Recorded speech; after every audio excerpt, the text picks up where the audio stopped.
Hello everyone, welcome to today's webinar. My name is Adrian Kramer. I'm one of the application engineers here at Diabatix. And today's webinar, I'll be covering how to design liquid-cooled heatsinks specifically for power electronics or power inverters. And with that, we're really diving into the topic of thermal topology optimization.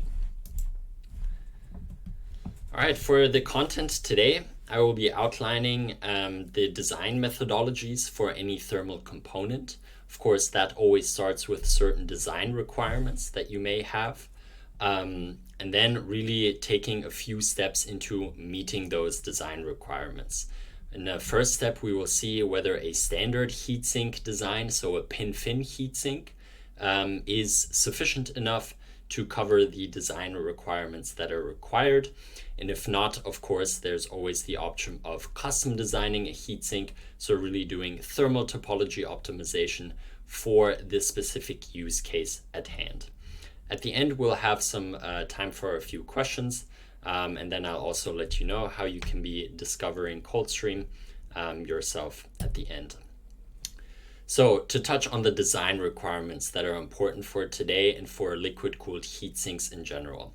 Well, there are really three components, and this is why it makes it so difficult, because there is a set of requirements that need to be met. On the first hand, we have a limit on pressure drop. Therefore, that design target will be constrained because simply there is a maximum cap of what is allowable. Secondly, temperature is really the key requirement, that we want to have the lowest possible maximum temperature while also keeping a low temperature variance. And so what's challenging about that is really you have a multi-objective optimization that you're doing for several parameters at once. And so in general, challenges of chip cooling are of course that there is a higher heat input per unit of contact area, that conventional designs are increasingly becoming outdated, and therefore the need of custom designing to facilitate new cooling challenges and manufacturing issues are becoming more and more necessary. And we can see that very well here with the graph that I have on the right hand side, that simply over the years we know that power density is scaling upwards, and we for sure think that this trend will continue.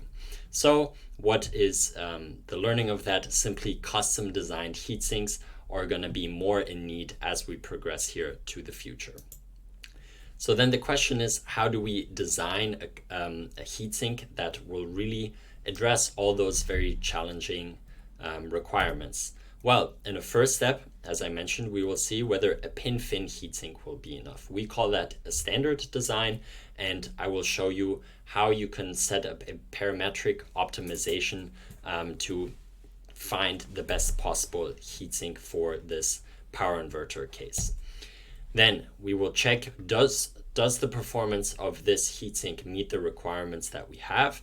And if not, does a custom design heatsink with a thermal a topology that is really optimized thermally, does that provide an even better performance, and can it push the performance to limits to satisfy the design requirements that we have?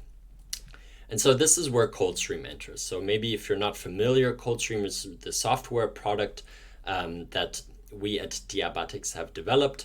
It specializes in thermal and flow optimization of any type of cooling component.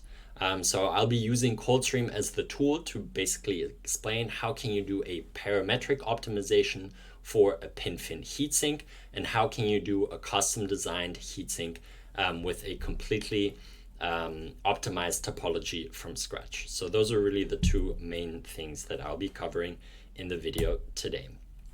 So let's maybe zoom out just one step. So let's take the example, an engineer gets a certain design challenge. They then say, okay, we have certain design requirements. Well, what would they usually do?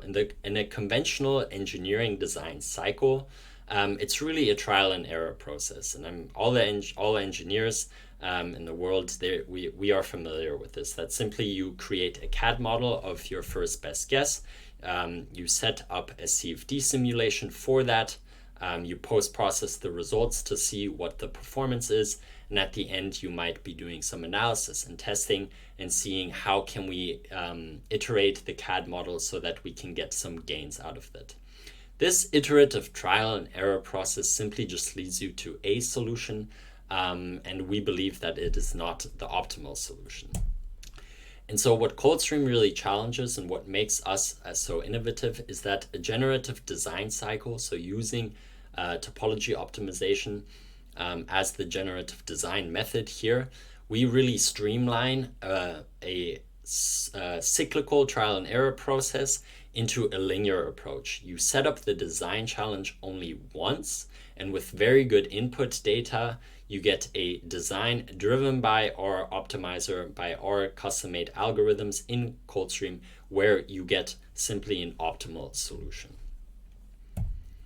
And so to give you a taste of what that might look like, here is actually our optimizer in action on this more simplified, just rectangular liquid cold plate.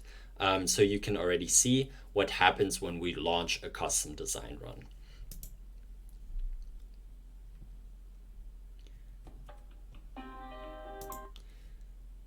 So in this video, what you will see is actually what is happening in ColdStream as it's iterating through hundreds of different design cycles. So ColdStream is a software tool in its own class where it's not a CAD tool, but it is a design tool that uses CFD simulations as the basis of every design decision. So what I mean by that is all the iterations and the small changes that you just saw to the geometries here in this rectangular cold plate, each step of the way has a full CFD simulation done to evaluate what is the performance at that step, and it allows our optimizer to make an intelligent decision on how can we progress in the structures, in the geometry, so that the next iteration is better than the previous one.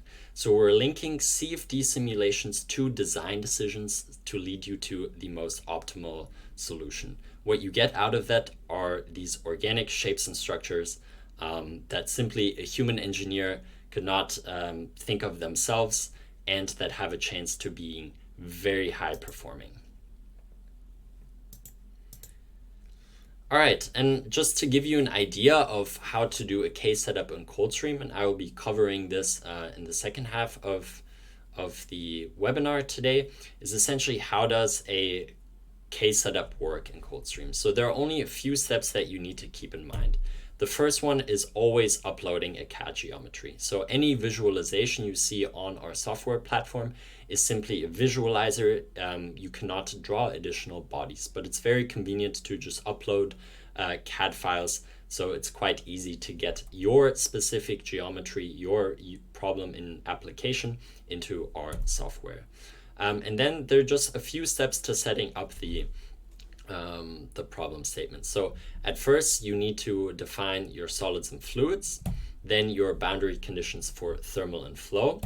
You have to specify a certain design domain, basically letting our optimizer, letting ColdStream know where is it allowed to either do the parametric optimization or the topology optimization. And then you set certain targets with that. And so targets can, for example, be constraining the pressure drop, giving a objective function such as a temperature minimization or a temperature variance minimization as the goal for the optimization run that you're launching. So we have over 20 different objectives and constraints that you can really customize to get the solution that you need out of the tool. And I'll show you a few of those today. At the end of it all, you get a downloadable step file out of the platform. So not just an STL, it's really a step file that you could take to your manufacturer. And we do link our optimization to different manufacturing techniques. I'll get into more detail there in a minute. And you can really be much faster to prototyping or to series production. So really one of the added values such an automated workflow provides is simply shorter design cycle times. All right, fantastic. So at this stage, I would like to switch to the platform. All right. We are now in ColdStream, so maybe this is the first time that you're seeing the software. This is essentially the Home tab, the Projects tab that always opens up when you start the software. I should say that I'm using just a browser right now to access it, so I'm using Chrome. Any other browser will work as well. So the use case that I'm showing you today is actually also one that we used in our previous webinar that we did together with ANSYS. So if you missed that one, feel free to check that out because we're explaining there a little bit how you can link our technology with ANSYS. But today I'll be diving deeper more into the ColdStream workflow side of things and also the parametric pin-fin optimization that wasn't covered there. So you'll see a few extra things also here today.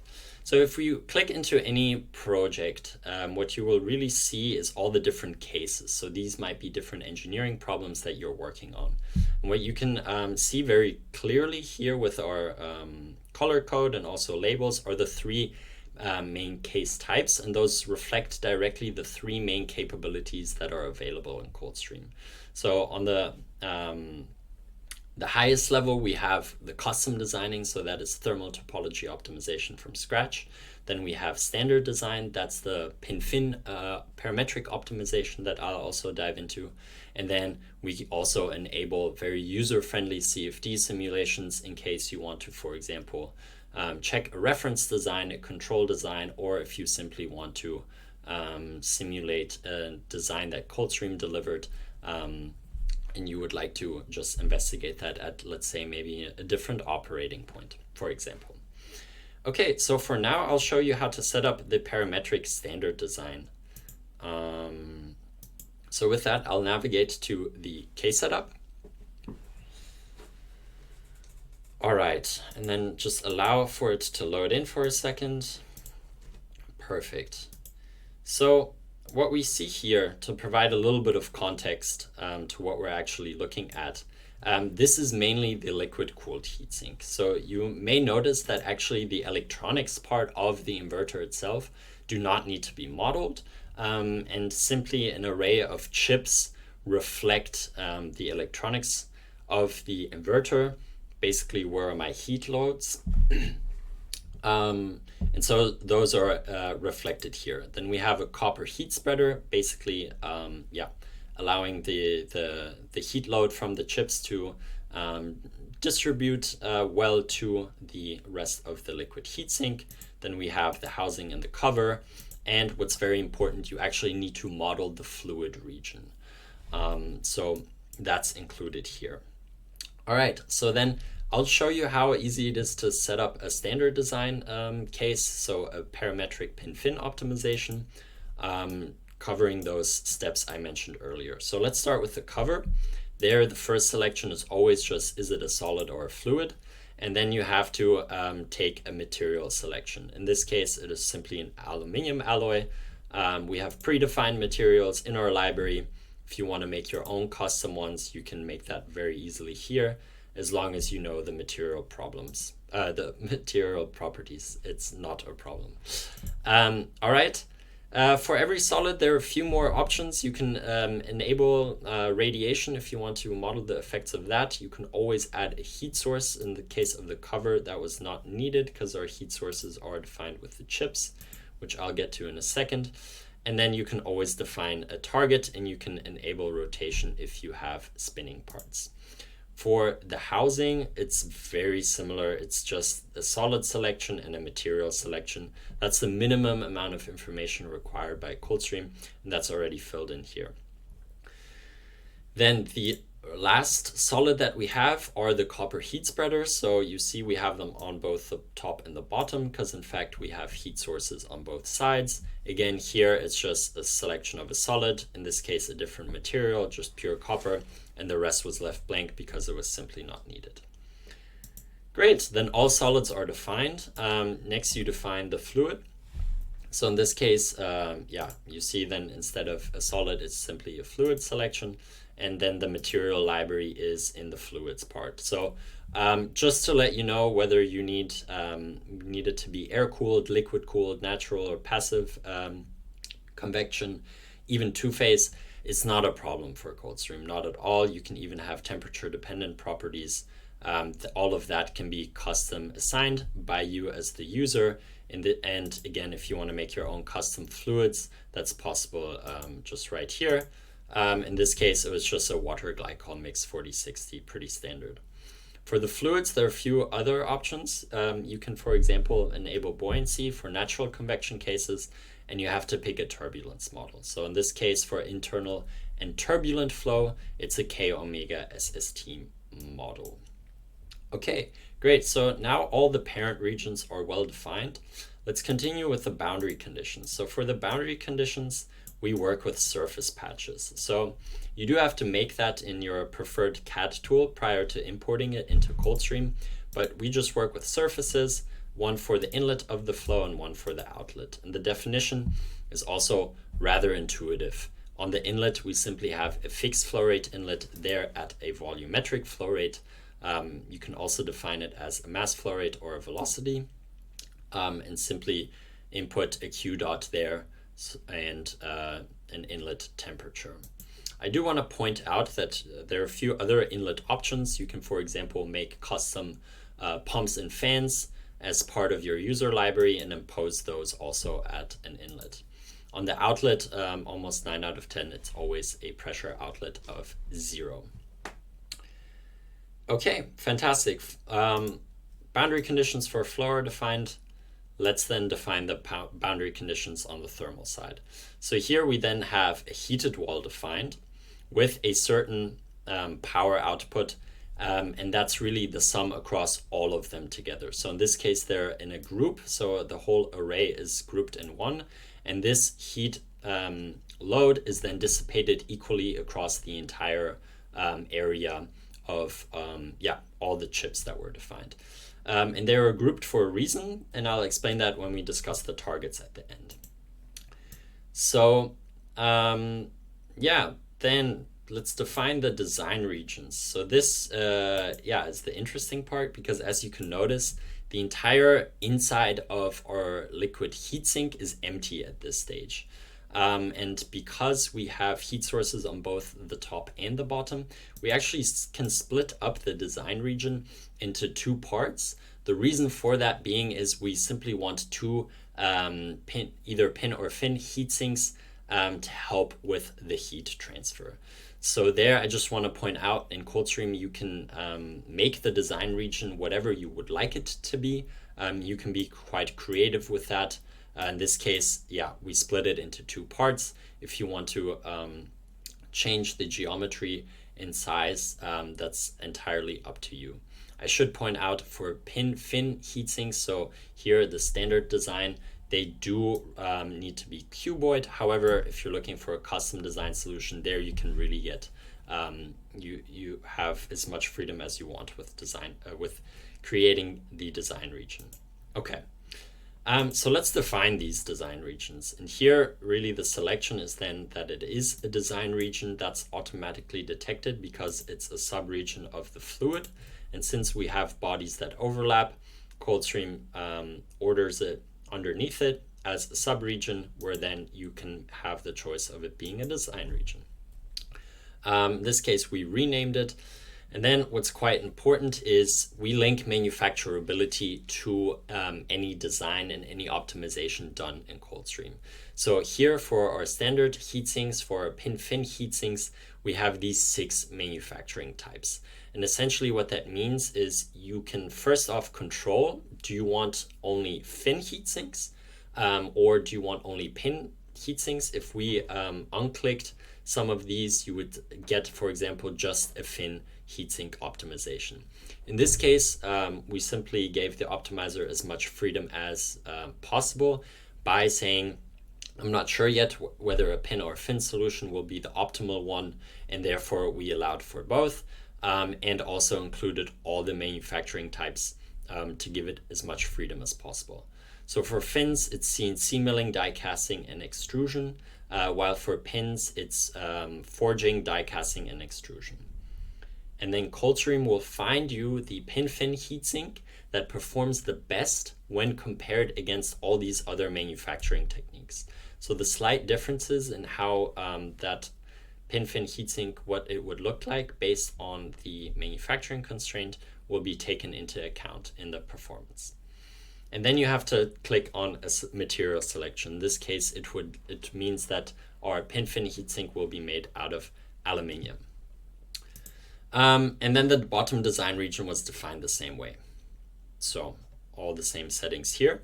And then the last step really that we already have is simply defining the targets. And you can actually see quite conveniently where those targets were set with this red logo right here.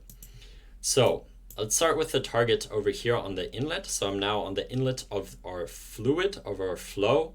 And here, when we enable the targets, you can see that our targets, they actually work in two groups. And you can see that quite clearly here because the first group are objective functions. Those always end in either a maximization or a minimization. While the second group, those are really fixed value constraints. So in our setting, the design requirement asked for a fixed value constraint. In this case, we had available 6,000 Pascal.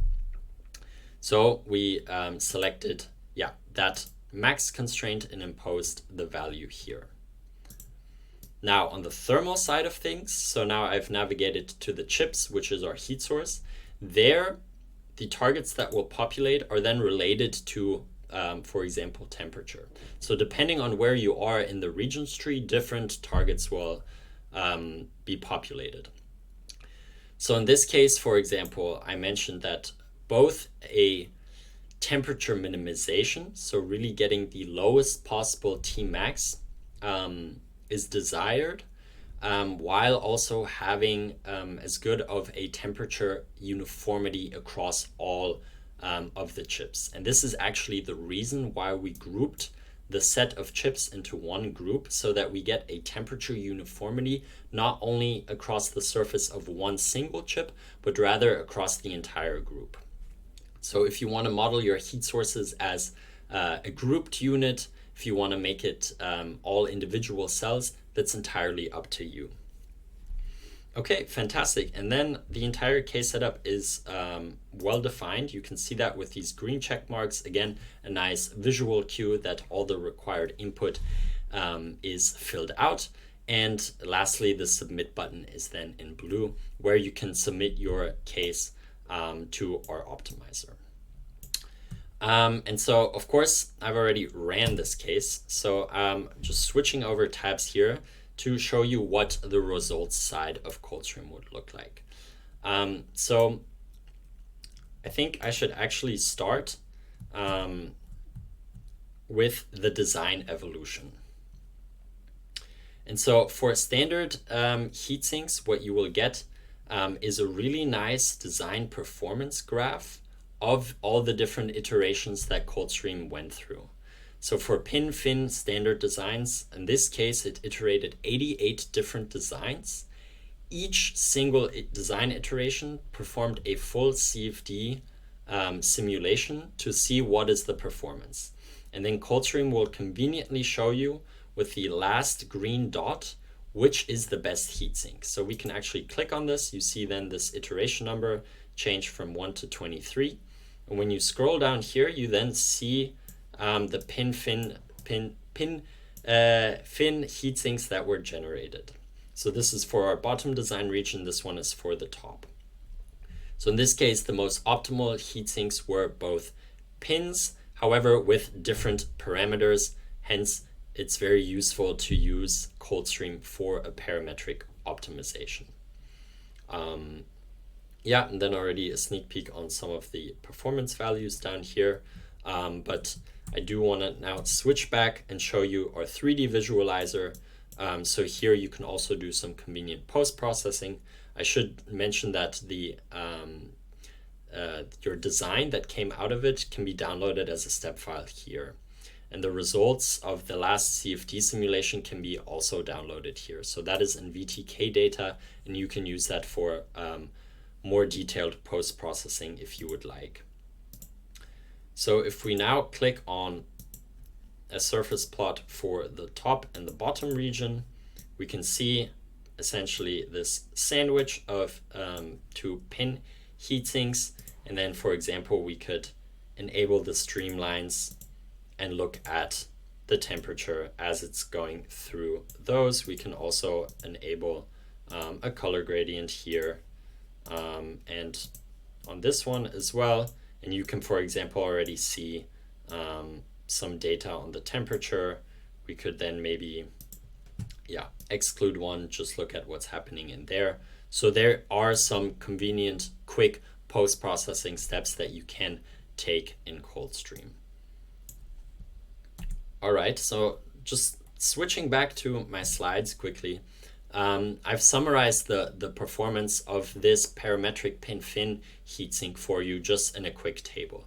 So there, out of the 6,000 pascals available, the two designs, when they populated, they used 2.1 kilopascals.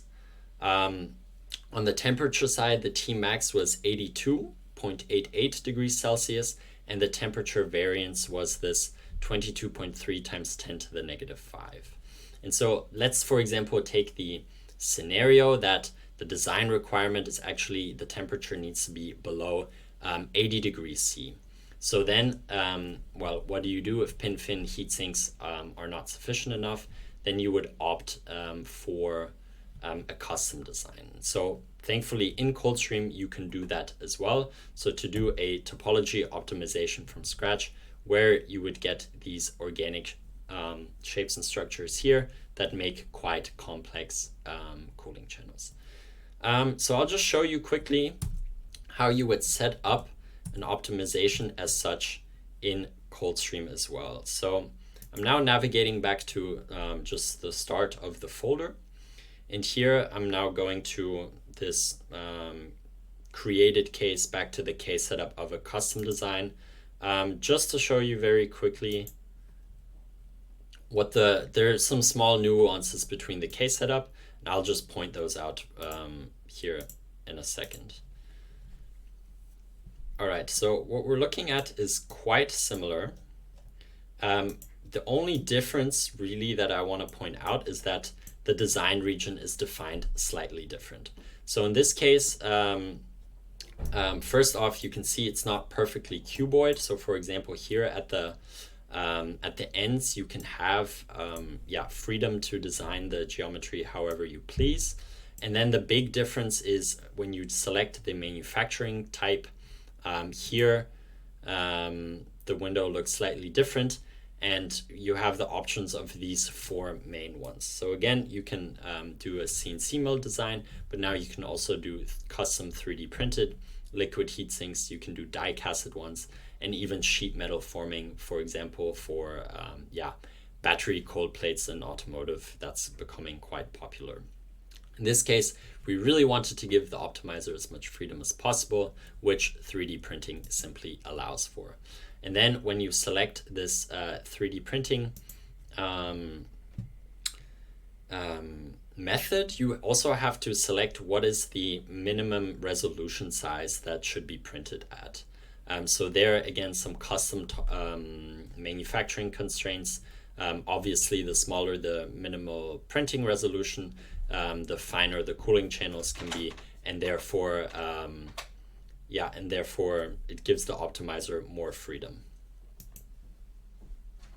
All right, and then lastly, well, I'm just gonna select one. I think it was more on the lower end here, and then you would select which orientation and where it's being printed onto.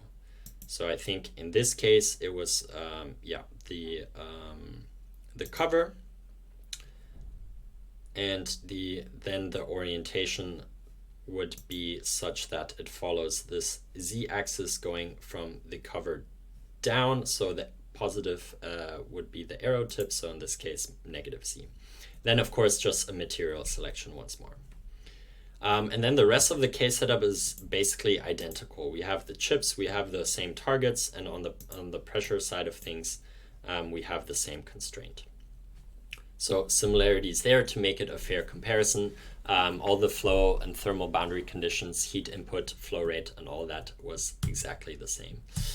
Okay, fantastic. And now navigating to the results of this case. Again, we have a 3D visualization of that.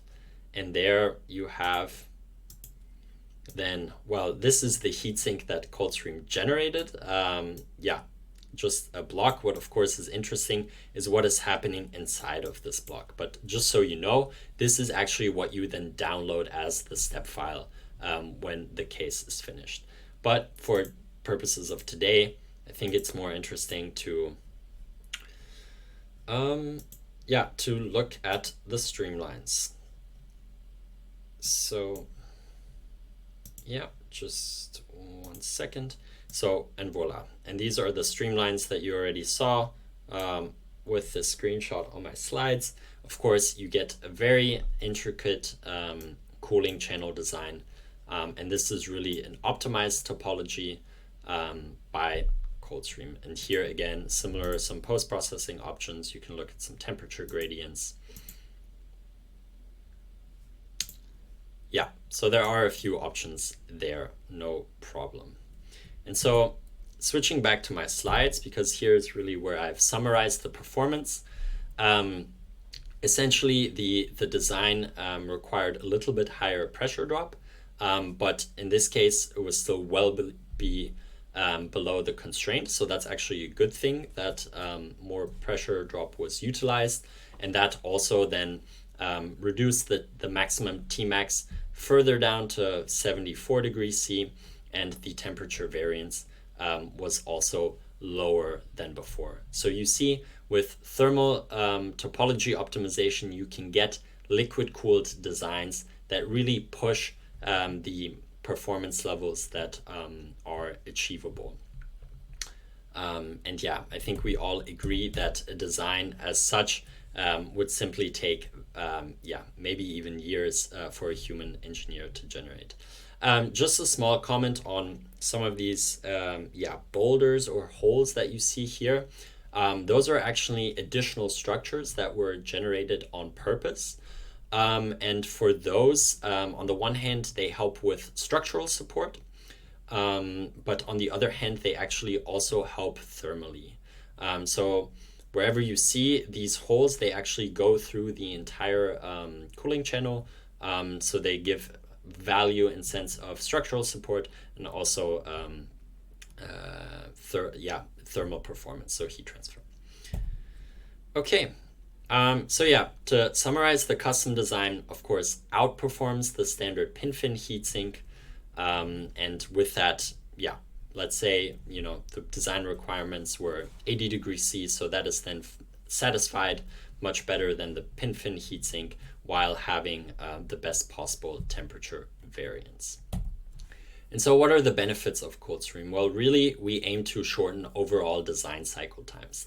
That after a few weeks' time, we deliver such a mature and high-performing heatsink that simply it shortens down the amount of designing required. While in classical engineering, this might take a few months of iterating through designs, while ColdStream iterates through hundreds of designs in only a few days.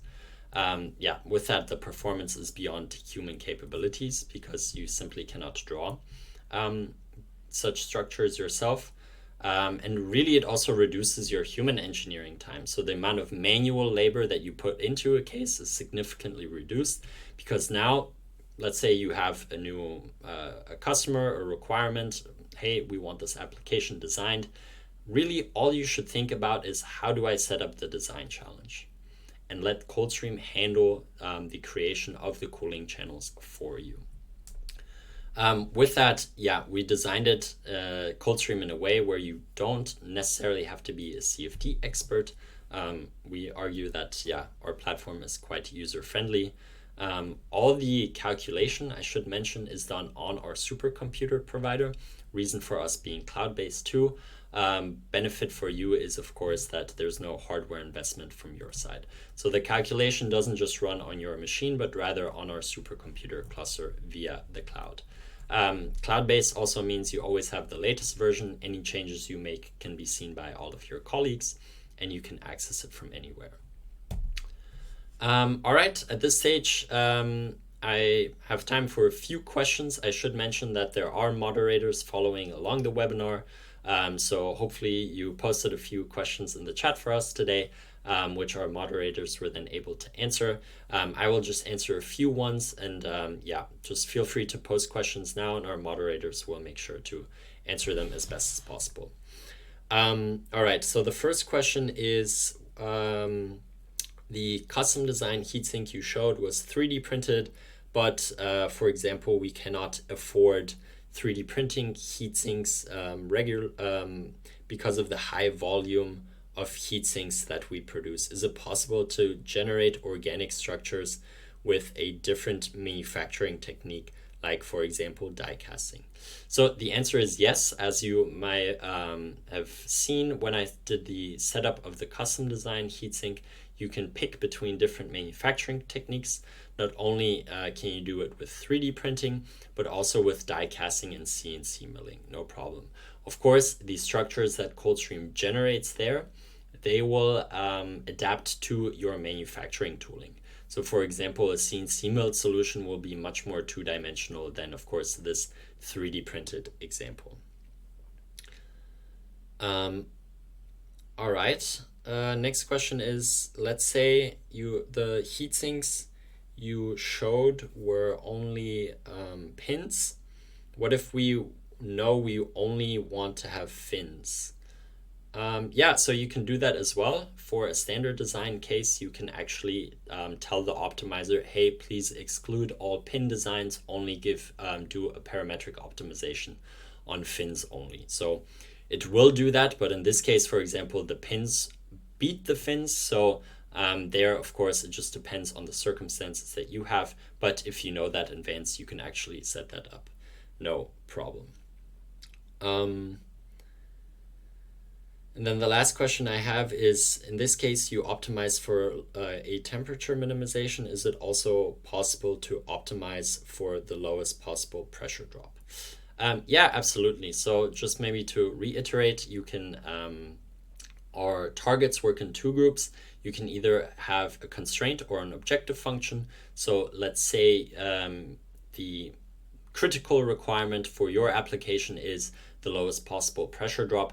You can then impose a pressure drop minimization, and ColdStream can do multi-objective optimizations, no problem. So that's entirely possible.